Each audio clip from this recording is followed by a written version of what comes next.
رب العالمین نے سبحان الذی اسری بعبدہ لیلا من المسجد الحرام الی المسجد الاقصی، مسجد اقصی میں آقا پاک صلی اللہ علیہ وسلم کو لے جانے سے پہلے 1,24,000 انبیاء کو جمع کر کے وہاں موجود کر کے پھر آقا کو وہاں پر پہنچایا.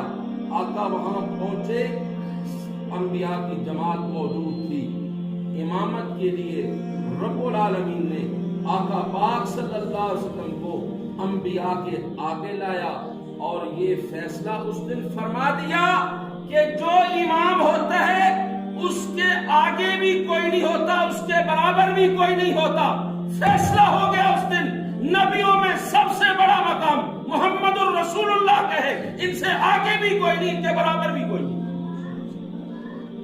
اللہ کے پاس سب سے بڑی ہستی حضور انور صلی اللہ علیہ وسلم. اور یہاں پر میں ایک اپنے مشن کی بات کرتا جاؤں. اس دن رب العالمین نے یہ فیصلہ فرما دیا کہ نبیوں میں سب سے بڑا مقام امام الانبیاء حضرت محمد رسول اللہ صلی اللہ علیہ وسلم. اور پھر پیغمبر علیہ السلام نے اپنے آخری بیماری کے ایام میں جب آپ نماز پڑھانے کے لیے تشریف نہیں لا سکے، آپ نے کہا عائشہ ابو بکر کو بلاؤ، لوگوں کو نماز پڑھائیں. میرے مشن کی بات ہے، توجہ کریں.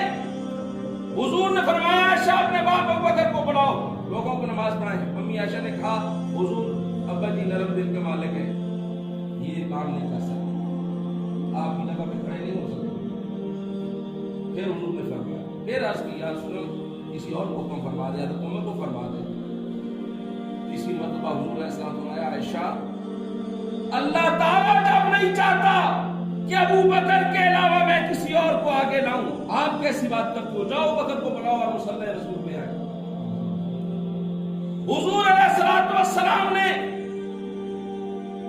ابو بکر صدیق کو مصلی امامت پہ کھڑا کر کے یہ بتلا دیا صحابہ کرام میں نہ کوئی ابو بکر